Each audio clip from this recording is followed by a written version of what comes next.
Good morning बच्चों। हम पढ़ रहे थे आपकी प्रश्नावली 1.2। तो आज इसका क्वेश्चन नंबर 7 है। निम्नलिखित में से प्रत्येक स्थिति में बतलाइए कि क्या दे हुए फलन एक की आच्छादक अथवा एक की आच्छादी बाइजेक्टिव है। ठीक है, तो पहला वाला है f(x) बराबर 3 - 4x द्वारा परिभाषित फलन f such that R to R। ठीक है, तो सबसे पहले हम क्या करते थे, दो एलिमेंट ले लिया हमने, x1 x2 belongs to R। ठीक है, R कौन सा है, प्रांत वाला। ठीक है, तो अब हम क्या करेंगे कि माना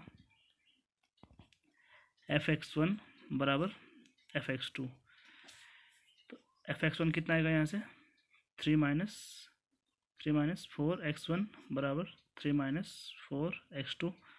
3 से 3 कैंसिल, तो -4x2 नहीं 4x1 इक्वल टू -4x2। तो माइनस से माइनस कैंसिल, 4 से 4 कैंसिल, तो क्या आया x1 बराबर x2। तो हम करेंगे अतः f एक की है। ठीक है, फिर आच्छादक के लिए क्या करते थे, y बराबर क्या मानते हैं, y बराबर f(x), और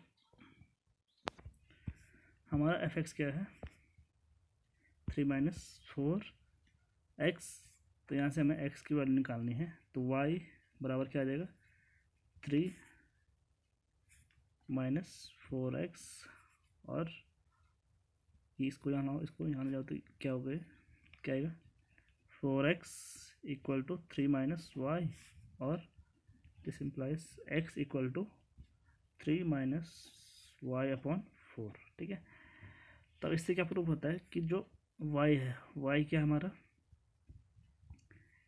किसका एलिमेंट है, किसका है हमारा, इसका कोडोमेन का। ठीक है, ये हमारा डोमेन है कोडोमेन, तो y क्या है हमारा कोडोमेन का एलिमेंट है।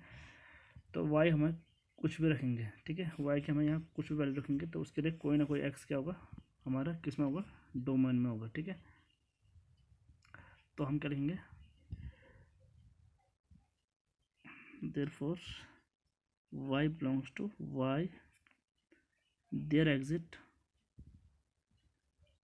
x belongs to x। ठीक है, सॉरी इसे लिख दो y बिलोंग टू r। ठीक है, ये क्या है हमारा कोडोमेन।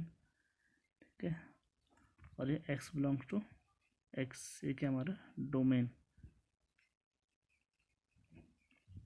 ठीक है, तो इससे क्या प्रूव होता है कि हमारे प्रत्येक y के लिए डोमेन r में कोई ना कोई x क्या है मौजूद है। ठीक है, उसका अस्तित्व है। तो इससे क्या प्रूव होता है, अतः जो हमारा f है वो क्या है, आच्छादक है। ठीक है, आच्छादक है। ठीक है, अब इसका सेकंड वाला है f(x) बराबर 1 + x² द्वारा परिभाषित फलन f such that R to R। ठीक है, तो इसमें हमें जांच करनी है कि एक की है, एक की आच्छादक है या नहीं है। ठीक है, तो सबसे पहले हमने इसके दो एलिमेंट ले लिए। सपोज मैंने f1 ले लिया, f1 कितना आएगा हमारा 1 + 1 का स्क्वायर, 1 + 1 कितना है 2, और f-1 ये भी f1 + -1 का स्क्वायर, तो -1 का स्क्वायर 1 होता है, तो 1 + 1 2। तो इससे क्या प्रूव हुआ, हमारा f1 किसके बराबर है, f-1 के, पर जो 1 है वो क्या है -1 के बराबर नहीं है। ठीक है, तो दिस इम्प्लाइज f क्या है, f एक की नहीं है। ठीक है, तो ऐसे ही f2 f-2 के बराबर होगा, f3 f-3 के बराबर होगा। ठीक है, क्योंकि यहाँ क्या है x² है, और जो हमारा r होता है real number, set of real number, उसमें क्या होता है हमारे धनात्मक संख्या भी होती है, ऋणात्मक संख्या भी होती है। ठीक है, अब आच्छादक के लिए अब हम देखेंगे क्या होगा, हम यहाँ x की कोई भी वैल्यू रखेंगे, तो f(x) का मान क्या है, कैसा आ रहा है, पॉजिटिव आ रहा है। ठीक है, यहाँ भी पॉजिटिव आया, तो सप्रांत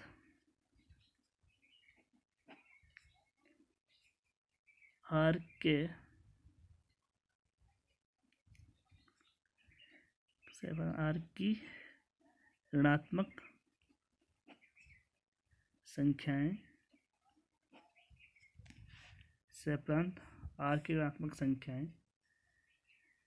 प्रांत आर के किसी भी अवयव का प्रतिबिंब नहीं होंगे। किसी भी अवयव का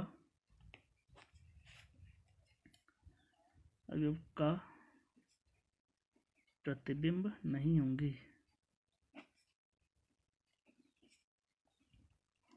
ठीक है, तो हम करेंगे अतः एफ आच्छादक नहीं है। ठीक है, तो ये तो ना तो एक ही है ना ही आच्छादक है। ठीक है, ना ही आच्छादक, अतः एफ आच्छादक नहीं है। ठीक है, अब क्वेश्चन 8 है, मान लीजिए कि ए तथा बी दो समुच्चय है। सिद्ध कीजिए कि f such that a cross b into b cross a इस प्रकार है कि एफ ए बी बराबर बी ए एक की आच्छादक फलन है। ठीक है, हमें क्या करना है, सिद्ध करना है। तो इसमें क्या है, थोड़ा सा चेंज हो गया है कि जो हमारे डोमेन और कोडोमेन है वो किस फॉर्म में है, कार्टेशियन प्रोडक्ट के फॉर्म में है। ठीक है, तो ज़्यादा टफ नहीं है। ठीक है, तो करते हैं। तो हमारा एफ क्या है, एफ ए बी बराबर बी ए, यानी इसका उल्टा, इसका जो क्या है सिमेट्रिक फॉर्म है। ए बी की सिमेट्रिक फॉर्म क्या होती है, बी ए। तो हमारा फंक्शन ये है और फंक्शन डिफाइन है हमारा A cross B to B cross A. तो हमने माना ए बराबर हमने ले लिया जैसे 1 2 3 और बी बराबर लिया हमने 4 5। तो हमारा ए क्रॉस बी क्या आएगा, ए क्रॉस बी बताओ, ए क्रॉस बी क्या होगा हमारा 1 4 1 5 फिर 2 4 2 5 फिर 3 4 और 3 5। ठीक है, इसी प्रकार हमारा बी क्रॉस ए क्या होगा 4 1 4 2 4 3 फिर 5 1 5 2 और 5 3। अब हम यहाँ लिखते हैं। ठीक है, जो हमारा क्या है डोमेन और कोडोमेन है, ये हमारा क्या है ए क्रॉस बी और ये हमारा बी क्रॉस ए। ठीक है, हम ए और बी को कुछ और भी मान सकते हैं। तो ए क्रॉस बी हमारा क्या आया था 1 4 1 5 2 4 2 5 3 4 और 3 5। और बी क्रॉस है 4 1 4 2 4 3 5 1 5 2 और 5 3। तो अब हम देखते हैं कि जो F14 होगा वो किससे जुड़ा होगा। हमारा फंक्शन है वो क्या है f a b equal to क्या है बी ए है। ठीक है, तो F14 हमारा क्या आएगा 4 1, यानी उसका उल्टा हो जाएगा। तो 1 4 जुड़ा होगा 4 1 से। इसी प्रकार 1 5 होगा 5 1 से। 2 4 होगा 4 2 से। 2 5 होगा 5 2 से। 3 4 होगा 4 3 से और 3 5 होगा 5 3 से। तो यहाँ आपको देखने से लग रहा हो कि क्या है प्रत्येक एलिमेंट क्या है एक ही एलिमेंट से जुड़ा है और इसके जो सारे के सारे एलिमेंट है वो प्रांत ए क्रॉस बी के सारे एलिमेंट से क्या है जुड़ा है। ठीक है, तो एक एग्जाम्पल के द्वारा हमने सिद्ध किया है कि क्या है, अतः फलन हमारा क्या है एफ ए बी बराबर बी क्रॉस ए क्या है एक की आच्छादक है। ठीक है, एक एकाकी आच्छादी है, आच्छादी या आच्छादक है। तो कहने का मतलब क्या है कि यहाँ कोई भी एलिमेंट होगा वो यहाँ किसी न किसी एलिमेंट से क्या होगा, जुड़ा होगा। ठीक है, ये क्योंकि क्या है, इसका दोनों कार्टेशियन प्रोडक्ट है। अगर यहाँ सपोज करो यहाँ क्या होगा, अगर 7 5 होता तो यहाँ क्या होता, 5 7 होता। तो इसका कोडोमेन का हर एलिमेंट डोमेन के एक न एक एलिमेंट से क्या होगा, जुड़ा होगा। तो इसलिए ये क्या है, ये फलन क्या है, एक एक और आच्छादक दोनों है। ठीक है, अब अगर क्वेश्चन नंबर 9 है। ठीक है, और ये क्वेश्चन एग्ज़ाम के लिए क्या है, इम्पोर्टेंट भी है, तो इसको थोड़ा ध्यान से देखना। तो ये है, मान लीजिए कि समस्त n belongs to n natural number के लिए fn बराबर n+1/2 यदि n विषम है और n/2 होगा यदि n सम है, द्वारा परिभाषित एक फलन f such that n to n है। बतलाई कि क्या फलन f एक के आच्छादी बाइजेक्टिव है। ठीक है, तो इसके 3 केस हो सकते हैं। जब क्या हो, जब हम दो एलिमेंट लेंगे तो जब x1 और x2 क्या हो, दोनों विषम हो, या दूसरा केस क्या हो सकता है, जब x1 x2 दोनों सम हो, और तीसरा केस क्या हो सकता है, जब x1 विषम हो और x2 सम हो, या x2 विषम हो और x1 सम हो। तो इन दोनों को हम एक ही केस में ले सकते हैं। तो टोटल 3 केस बन रहे हैं। तो पहला केस लेते हैं, केस फर्स्ट क्या होगा, जब x1 और x2 क्या है, दोनों, जब x1 x2 दोनों विषम हैं। ठीक है, और x1 x2 किसको बिलोंग कर रहे हैं, n, जो कि हमारा क्या है, प्रांत। ठीक है, हमारा डोमेन। तो जब दोनों विषम है तो इससे क्या लिख सकते हैं हम इसे, fx1 बराबर fx2। तो हमें यहाँ निकालना क्या है, x1 बराबर x2 निकालना है। तो fx1 कितना होगा, यहाँ क्या होगा, n+1/2 है। ठीक है, तो n क्लियर क्या आ जाएगा, x1, तो ये होगा x1 + 1/2 और x2 + 1/2। तो 2 से 2 कैंसिल, 1 से 1 कट जाएगा। तो इससे क्या है, x1 बराबर x2।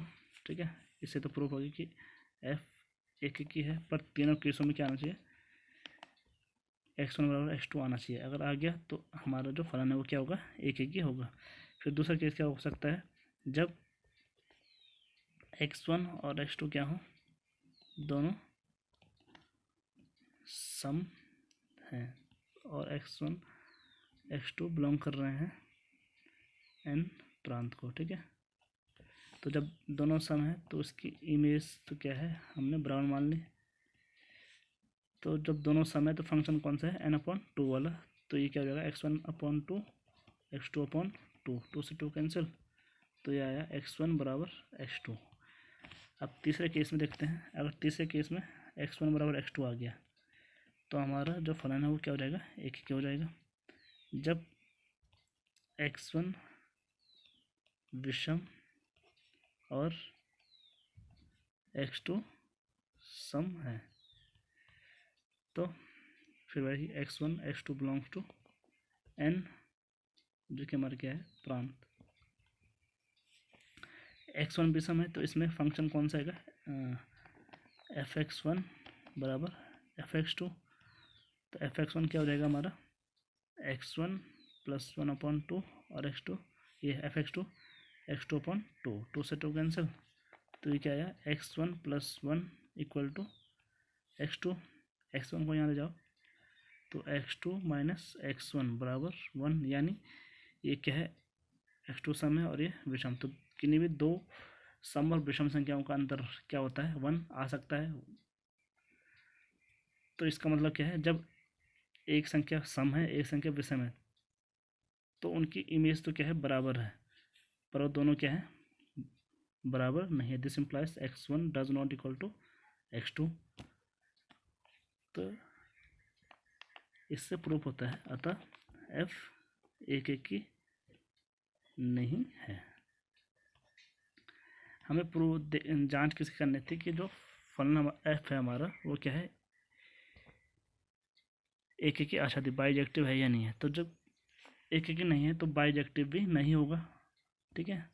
तो अपनी सहूलियत के लिए हम इसके ऑनटो की भी जांच कर लेते हैं, इसके आच्छादक की जांच कर लेते हैं। तो आच्छादक के लिए देखते हैं, ये हमने सेट बना लिया।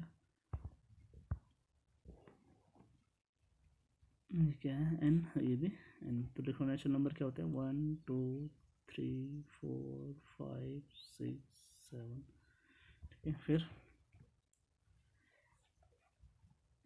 यहाँ 1 2 3 4 5 6 7 8 9, तो हमारा जो 1 होगा, 1 क्या है हमारा और नंबर है।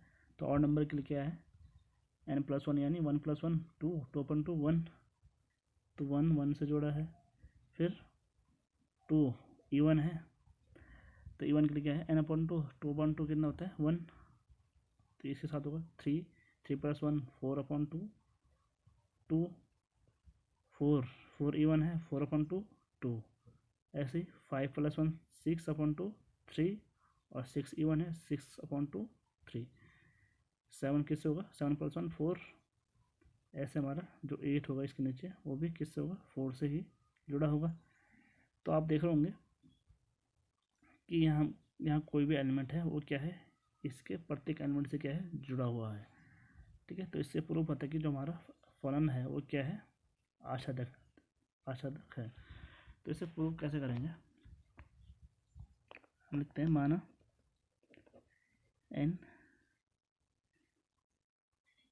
n कोई संख्या है, ठीक है, जो कि क्या है, नेचुरल नंबर है।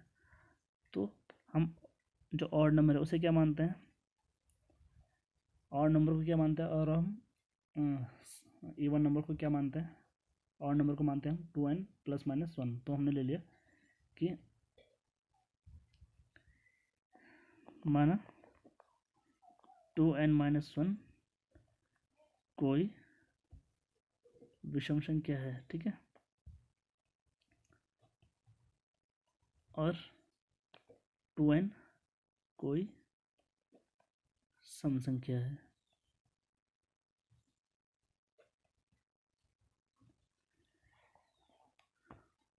तो निकालो f2n - 1 कितना आएगा, जब 2n - 1 क्या है, विषम संख्या है, तो इसके लिए क्या आता है, n + 1/2, तो इसका क्या हो जाएगा 2n - 1 + 1/2, 1 से 1 कैंसिल, 2 से 2, तो कितना है n। ऐसे ही f2n कितना आएगा, 2n/2, 2 से 2 कैंसिल, तो कितना है n, ठीक है। तो ये n किसका एलिमेंट होगा, इसका जो हमारा क्या है, कोडोमेन है। तो हम लिखेंगे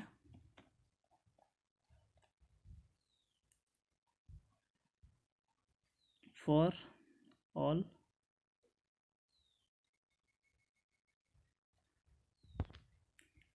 n बिलोंग्स टू n, तो n हमारा कौन सा है, को डोमेन वाला,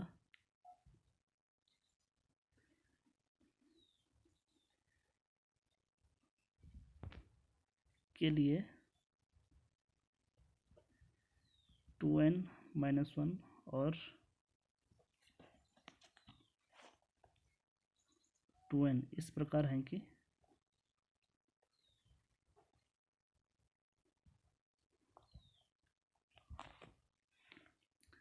जो हमारा f2n - 1 बराबर क्या आ रहा है, और हमारा क्या है, f2n बराबर भी क्या है, n है। तो इससे प्रूव क्या होता है हमारा, कि जो हमारा f है वो क्या है, f आच्छादक है, यानी कि हमारे n के लिए यहाँ क्या है, 2 एलिमेंट हैं जो n से क्या है, जुड़े हैं, प्रत्येक n के लिए, ठीक है। इससे ये प्रूव होता है। अब क्वेश्चन नंबर 10 है, मान लीजिए कि a बराबर r-3 तथा b बराबर r-1 है, ठीक है।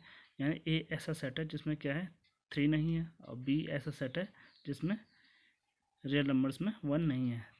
f(x) बराबर x-2 अपॉन x-3 द्वारा परिभाषित फलन f a to b पर विचार कीजिए, क्या f एककी तथा आच्छादक है।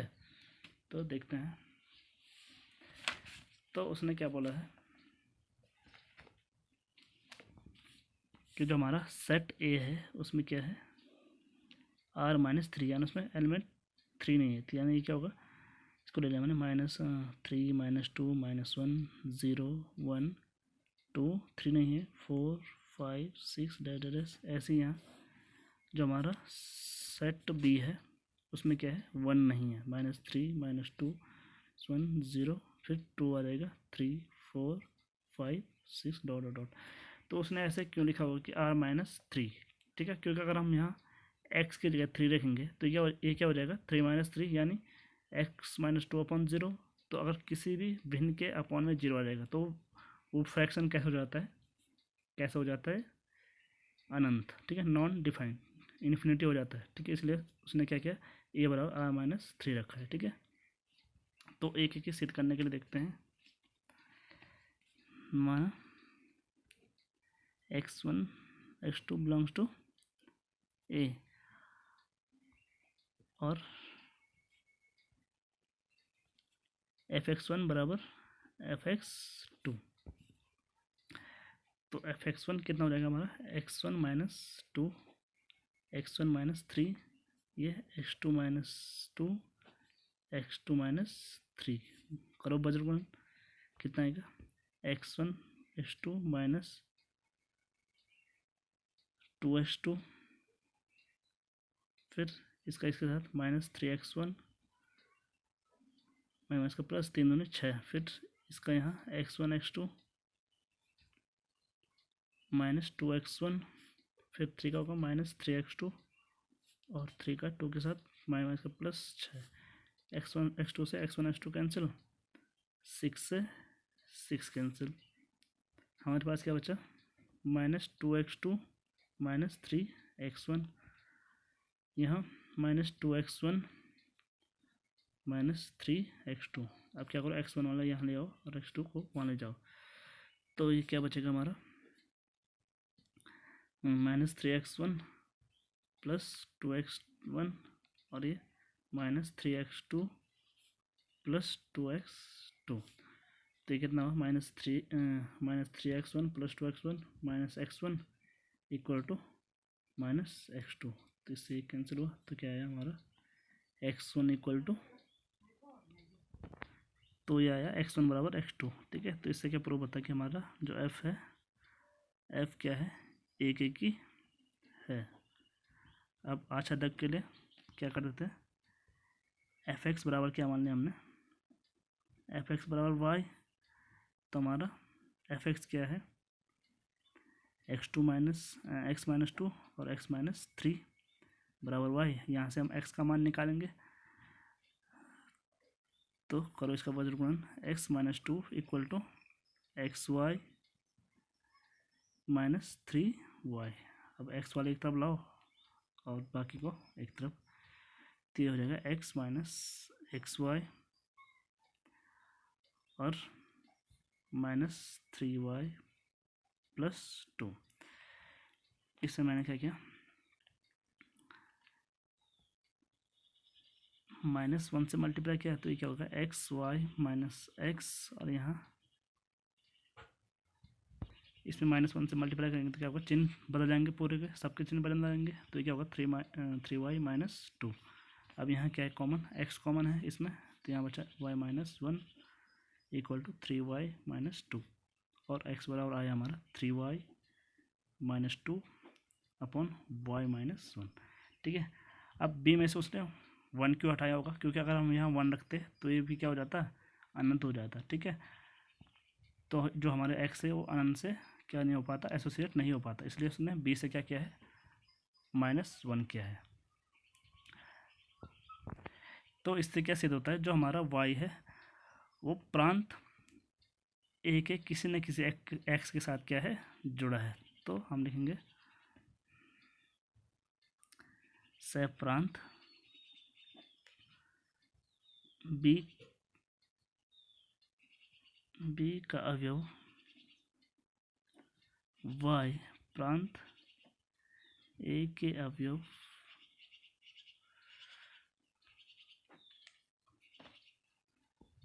ठीक है। इसको लिखो ए के किसी न किसी